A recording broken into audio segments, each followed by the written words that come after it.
Ready. We're not ready. Okay, perfect. For what? The apocalypse. The end of the world as we know it. No.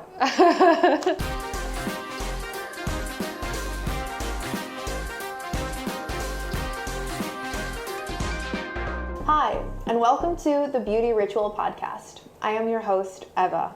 In a world where the pressures to conform rise every day, I'm here with your dose of perfection correction. We facilitate conversations about age, beauty, and identity here at the Beauty Ritual Podcast. And my guest today is Yulia Chaladze, an amazing facialist, beauty entrepreneur, teacher, and honestly, just an amazing professional woman who is inspiring with how she's able to follow her intuition and to really bring a sense of self-confidence to the women that she works with. Thanks for coming on the show. Thank you so much for having me, and thank you for all these compliments. Thank you so much. Yeah, I love giving compliments. I really, really do. Yeah, that's a great thing. Now, I think that when we first met, I really just came in because I saw a reel on Instagram of this really wild massage, just hands in someone's mouth, okay? And I was like, what is this? I've tried everything out there when it comes to beauty, and I'm like, I haven't tried this. So I booked a massage, and it was incredible. Thank you. And just being in the beauty profession myself, doing hair, I realized there's so much to all the techniques and the reasons why we do something. And I think that this massage, obviously it feels amazing, but I know there's a lot of science and technique behind it. Yep. So that's what I want to hear about. Can we start there? Yeah, absolutely. Yeah. So the buccal massage came from France, and this technique was created by Jael Sioko around 40 years ago. Initially, she's a biochemist, and she has her own spa and laboratory, like very high-end spa on Vendôme Place in Paris. And can I just ask? Yeah. Did the French invent all the massages? But a lot of techniques came from Europe, this is true, and also from Asia. Yep. So the buccal massage, the bucca in Latin is the cheek, so it came all the way from there, and it's amazing how we stimulating and working on the facial muscles internally and externally, and how which amazing effects it's giving, because our face keeping so much tension, so much unreleased emotions. We do hold all those just bad even thoughts, that we had during the day. We have them on our face reflected, because scientists proved that we do not relax our face completely even while we are sleeping. So it's really important to relax the facial muscles, to give it release, to just remove all those tension. And obviously the buccal massage is an amazing opportunity to do that, because we do get access to all those deep muscles and tissues from outside and inside. So we're working on the both sides, and we just stimulate all those hidden tissues, as I said. Yeah. So it's really interesting to talk about the emotions being stored in the muscle. I've heard the body referred to as the hard drive. Yeah, it's of true. of the mind and the emotions. It stores a lot of our memories, our thought patterns. Is. Absolutely, yeah. But we taking care of our body. We go to the gym, we do workouts, we go to the spa to have body massages. But what about our faces? What about our neck muscles? What about all the things that we keep here?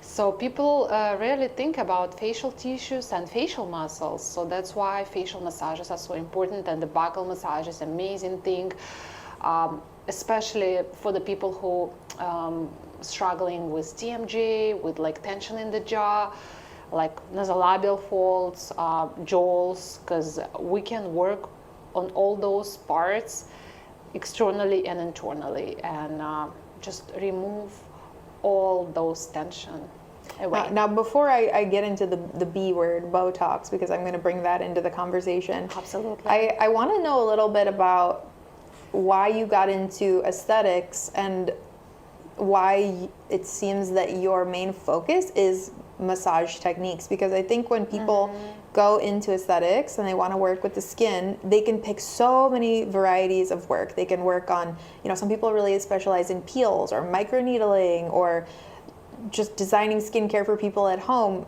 Why massage? Well, absolutely. If you ask personally me, so it's connected with my personal story. Yeah, tell and me. that's Tell us. Yeah, absolutely. I was never a big fan of all those injections, and actually my way to this natural rejuvenation, it came from my own pain, like from my own story of struggling, because I was suffering from eating disorder for like 15 years of my life, and it really affected me. It obviously, like, it hardly killed me, and of course it affected my face, my facial tissues, because when you're having like eating disorders, you always look sick. You look like you are swollen, you look puffy, you look just sick. And that's actually the thing that brought me to the facial massages, to the buccal massage, because I wanted to help myself, first of all. I wanted to remove all those puffiness, all those like small lines and wrinkles, because when you're suffering from all those eating disorders and like episodes, your skin gets dehydrated and exhausted from everything.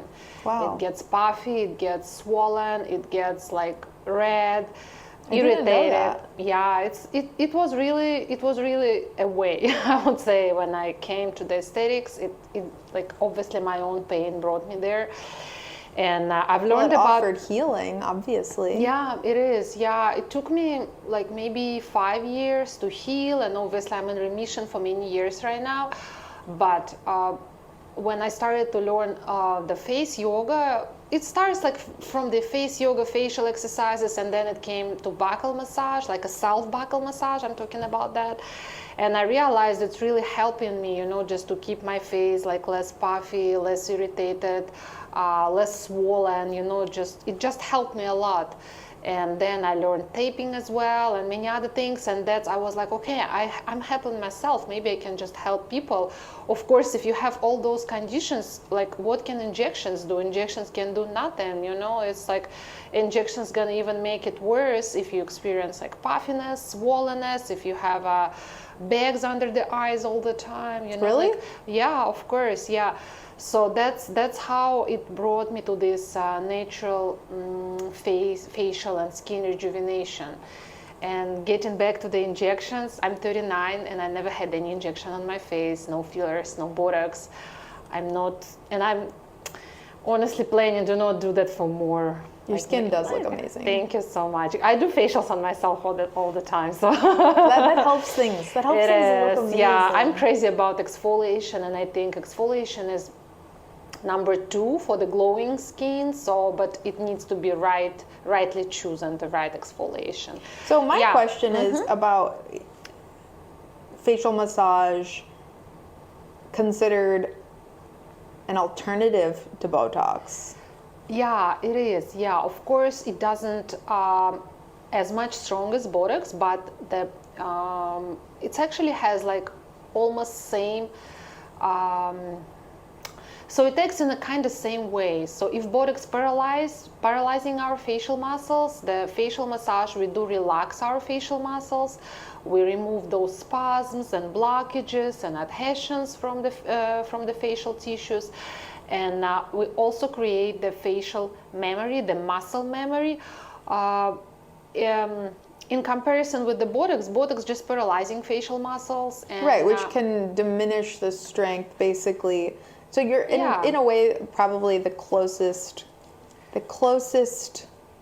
correlation between a massage and Botox is relaxation. Is relaxation, but not in the, I would say, normal way, because Botox, it's not that relaxing, it's paralyzing facial muscles. And our muscles are supposed to move.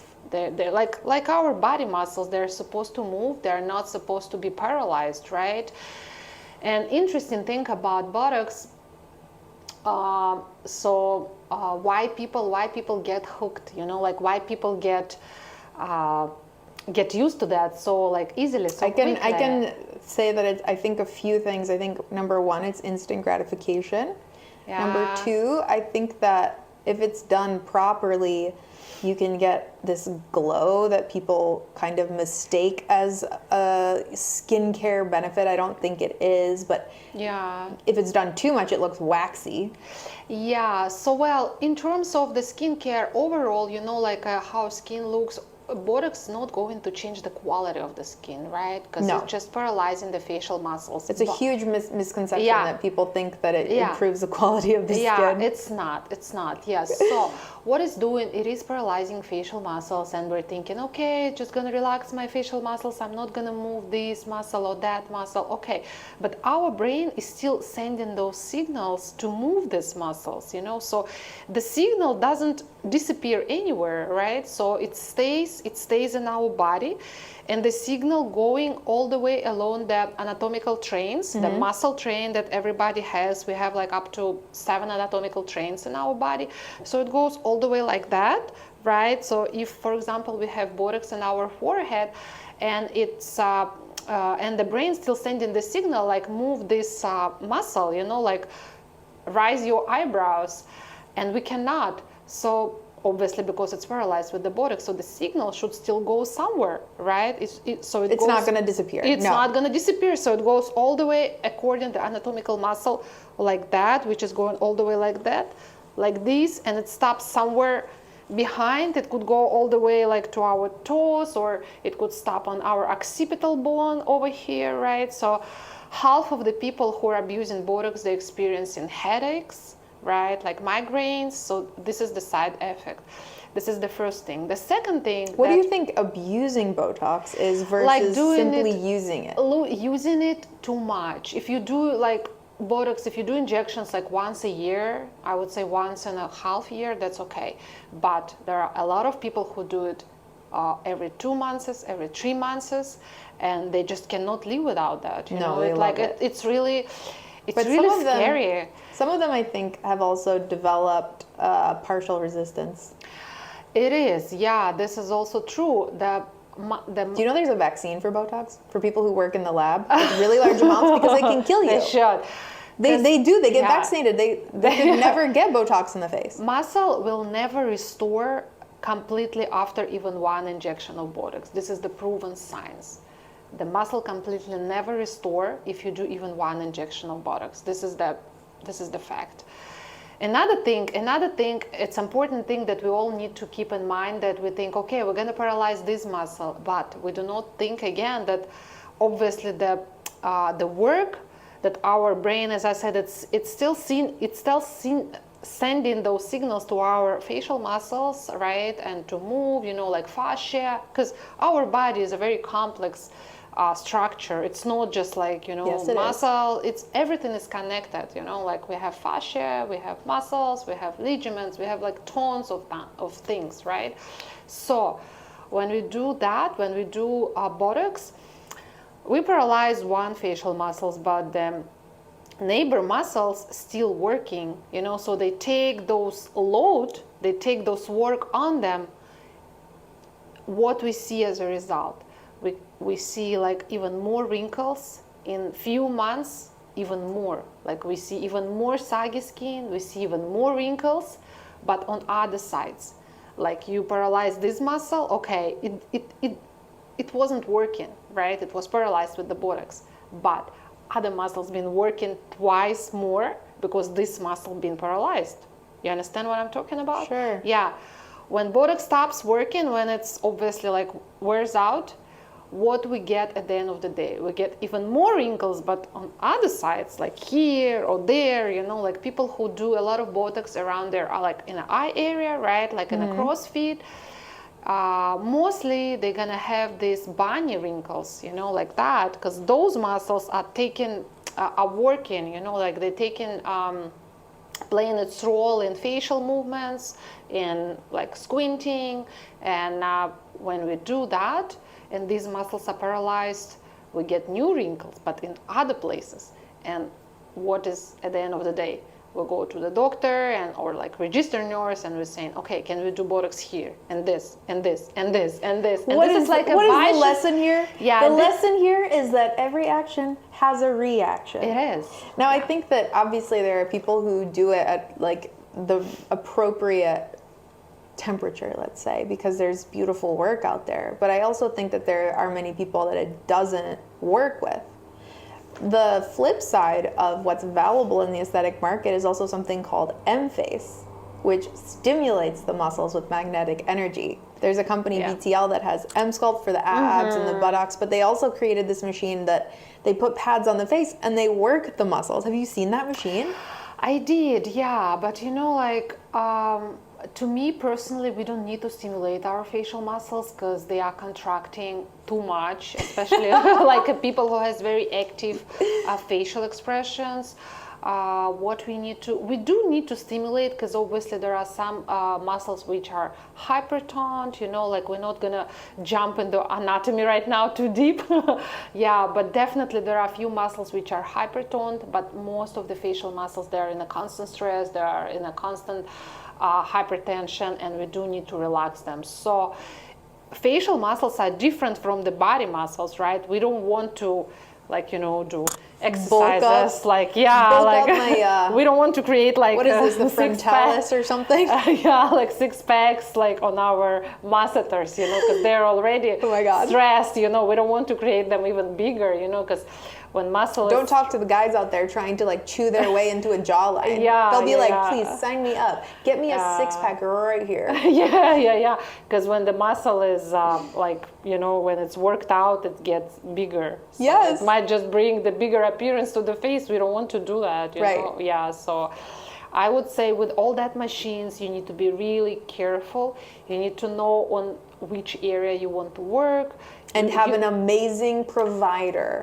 An amazing, well-educated provider. And I think for the most part, personally, you have to take care of your skin. It is, which people just forget. It's true, because as I said, beauty comes from within, like same with the buccal massage, you know, when you feel your tissues, when you feel your muscles, you feel your tension.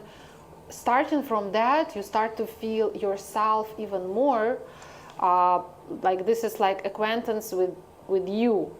Like it's not that somebody come and just giving you the injection and that's it, you know. No, this is also like an act of self-love, I would say. I agree with that. And I think that self-love, when it comes to engaging with beauty, is something that you have to take a little bit of time to connect with yourself of why am I doing this? Not running to fix something, but to actually care for yourself. It's a different way of engaging with beauty. And I think it's easy to get lost in the techniques and the science and trying to keep up with how people are trying to look their best rather than, hey, how am I? Where am I? Check in with that and what's available for me.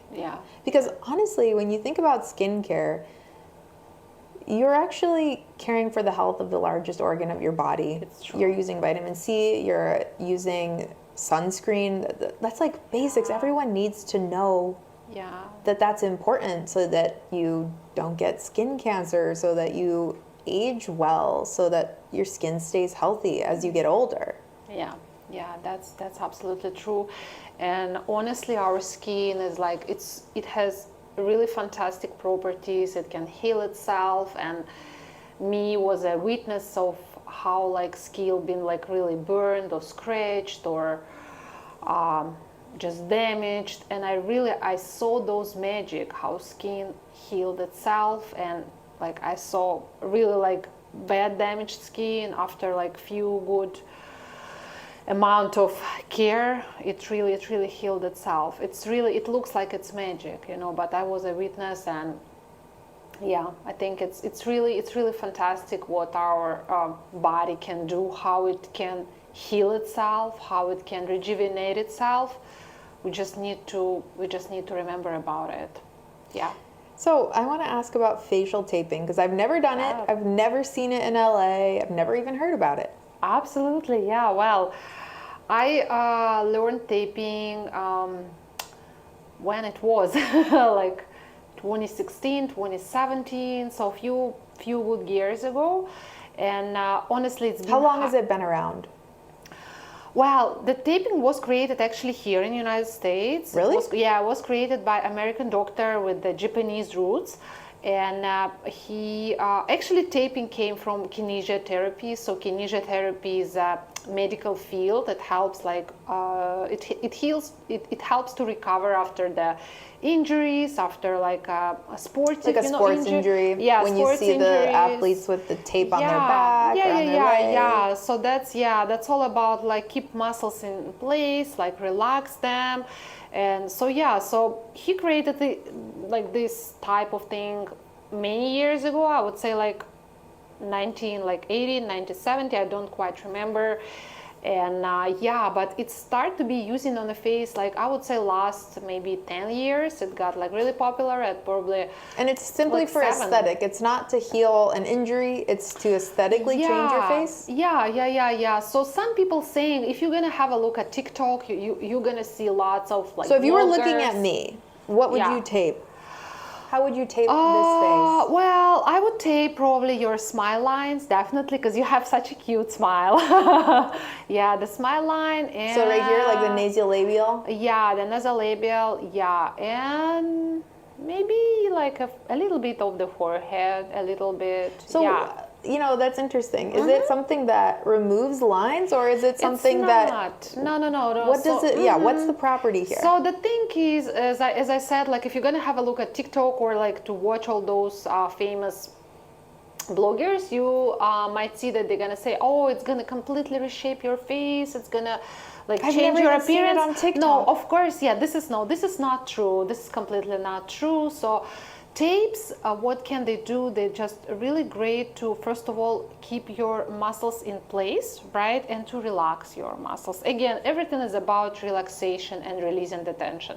Okay, As key. That is key. For all yeah, the listeners out there that yeah. are on TikTok trying some crazy hack, okay? Yeah. I need you to just take a step back and realize there's going to be some limitations that are not bad, but just slow down with your Amazon cart and the whole like wine glass before you get in front of the bathroom mirror. Okay? Yeah, of course, like tapes is not the same as like facial massages. They are not going to work deep on those facial muscles, but with a good amount of time on that, because usually we put the tape on like 8 hours while we are sleeping, because so it's like you mentioned before, where your facial muscles are never relaxing. So while you're holding them in a relaxed position, so you can basically have rest. Have rest, because as I said, we're the night off. We're really relaxing our facial muscles. Especially that's a great thing for the people who love to sleep on the side or on the like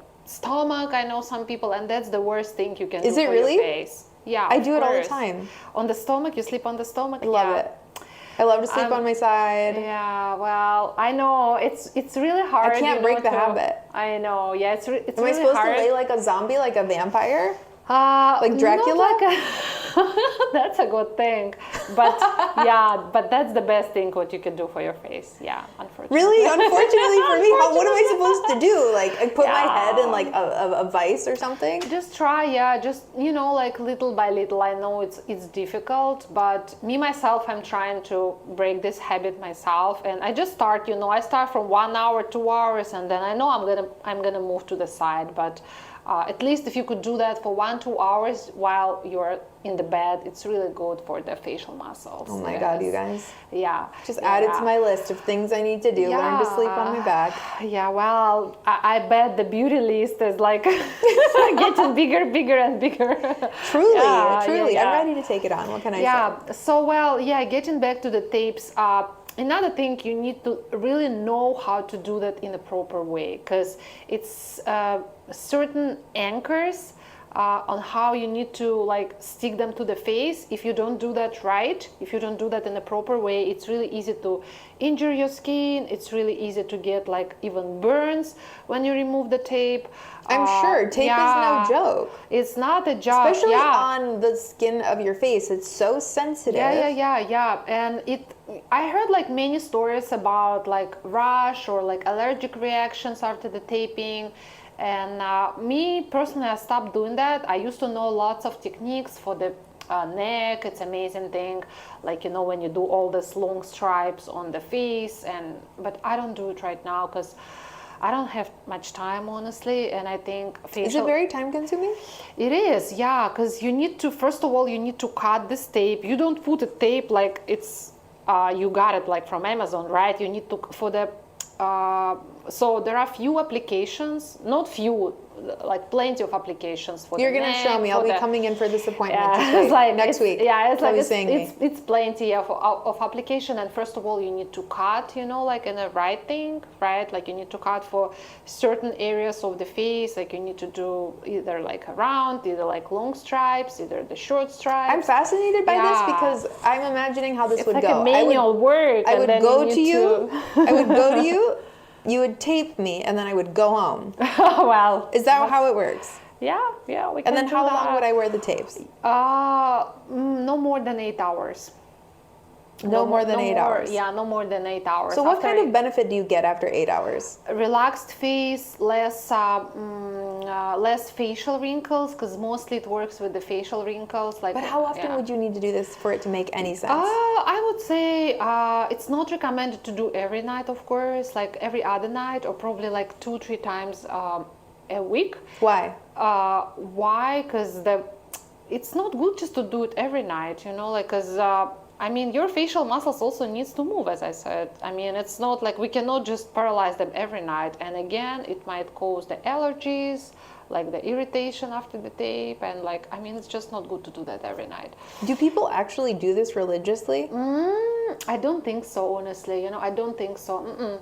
It's really. What is it used for? Would you do it before you went to a red carpet? Would you do it before a photo shoot? Yeah. So that's what I was about to say. If you have an event next day, it's really great to do it like the night before, and you're just gonna have like more fresh face, like less puffy, of course, because the tape's working on more like a circular level, right? So it's like circulation level? Yeah, like a circulation level. The lymphatic as well. It improves the lymphatic drainage, and yeah, it is relaxing those facial muscles and tension. That's fascinating. Sorry. You're good. I might have to get you a water. You might have to let me talk. We'll take one of those. Sure. All right. My last question is, honestly, you're so well versed in all of this, right? I see why you're a teacher. You know everything about this backward and forward. And I think a lot of that is because of probably how you started, because you were looking to like heal yourself, and it meant so much to you, because I think when you start in a career with a lot of emotion motivating you to learn something, you learn it 1,000 times better. That's true. Inside of learning all of these things and having your own personal journey, trying things, what do you feel that your philosophy around aging is? Well, that's a good question.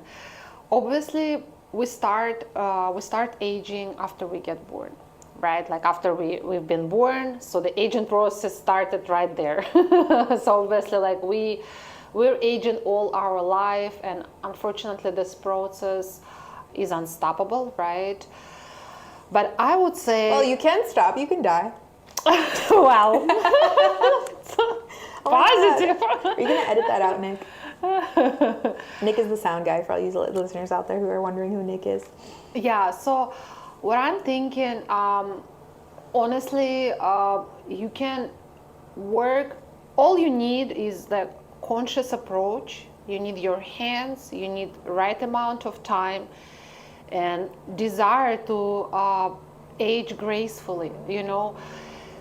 first of all, Is that your own personal philosophy? yeah, and like not only about that, first of all, I think everything that we keep inside of us, like all our, as I mentioned before, like all our emotions, our attitude to life, how easy we are about things, how happy we are within ourselves, this has a direct the direct part about how we are aging. Like the people who are like experience a lot of stress, who are like really heavy and difficult about like their attitude to life, like, you know what I mean, right? I do. Like, I'm agreeing yeah, with you. Like inside, I'm yeah, like raising my hands up yeah, to the sky like because those, yeah, you see the energy a lot more yeah, as people age. Like when you're a teenager, it's different than when you're 20, than when you're 30, than when you're 50. yeah, And yeah, especially working in the beauty field, sitting in front of a mirror with someone, you really experience two levels of aging, where it's the energetic level, the character, the personality, and then the physical level. Yeah. And you can see people who have aged like physically, they're like in their 90s, and they have this bright, loving, joyful energy just filled out. And it's incredible actually to watch that. And you can see Yeah. the heaviness too. Yeah, it's true, absolutely. So I would say aging philosophies, first of all, starts from your attitude to life, how happy you are within yourself, how fulfilled you're feeling, how joyful you are, how easy you are about things, because sometimes, easy. yeah, I'm not sometimes we easy. do No, I'm not. kidding. Well, sometimes we just do not value things, and when we're losing them, we're like, oh my gosh, how I can just never appreciate that, and It's true. yeah. Sometimes we have to work out the gratitude muscle. Oh yeah, that's true. So well, and I think it's really important to stay grounded about yourself, about, don't be in a rush trying like all those like crazy machines and injections and like skincare, like that. Just don't be in a rush. Like ask yourself, why I need to do that? Just try to stay more conscious about all the processes, like that you're seeing in your mirror, and like I love that you said don't Yeah. be in a rush, because I Yeah. think that it's really easy in today's world to see something that we think is going to make a difference and get in this rush about I need this, I need to fix, and to Yeah. stay conscious and aware of yourself Yeah. and the moment. That's a really beautiful way of grounding yourself. It is. Yeah. Because So to wrap up, let me ask you this. What is your favorite way of if you get in a rush, your favorite way of coming out of a rush and getting back into being conscious? well, first of all is breath, right? Like I always try to, because I am like a person, I'm a driving person, and I, like would be in a rush, as you said too, right? And Sure. yeah, so first of all is the breath, step back, and never take any decisions when you are in the rush or under emotions, or you just don't know what to do. If you don't know what to do, it's better way to not do anything.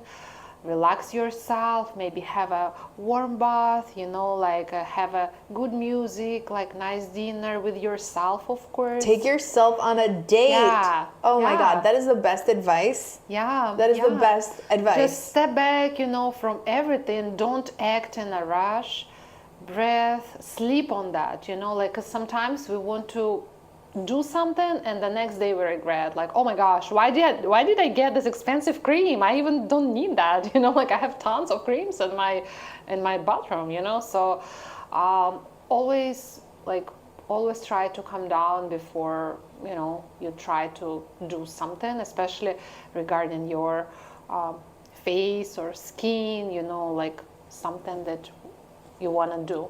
I love that. Yeah. When in doubt, don't. Like ground yourself, breath, ground, sleep on that. Think about it. Do I really need this? Like, how it's gonna change my life? Like what is gonna be in the end of the day? Like, am I gonna feel happier? Am I gonna feel like more joyful about life, more confident, like always ask yourself those questions. Why I need that? Like always try to ground yourself. Well, I think that all of those questions that you were asking yourself are something you could ask yourself while you're taking that bath, while you're relaxing. You could do a little introspection and come to a place where you can make a decision that is from your fullest and brightest being, right? Because you could get the cream from a calm place, and it could be the right thing, or you could not. But the fact that you're coming from that place of groundedness is the most important thing. Yeah, that's true. Yeah. Now, thank you so much for coming on this episode of the Beauty Ritual podcast. Yulia, where can we find you? Oh, well, you can find me on Instagram. You can always DM me. You can always email me. So yeah, I'm always there. Yep. And what is your handle on Instagram? The name? It's Aesthetics LA. Aesthetics LA. Yep. And you can find me here at beauty_ritual on Instagram, and the Beauty Ritual podcast everywhere you find fine podcasts. Where do you find them? Reddit, let's see, the dark web, YouTube, Spotify. What else is good? Does anybody go on MySpace? I'll post it there for y'all. But thank you for coming and listening. Thank you. Please subscribe. Let us know what you love, what you want to hear more of, and we'll catch you next time.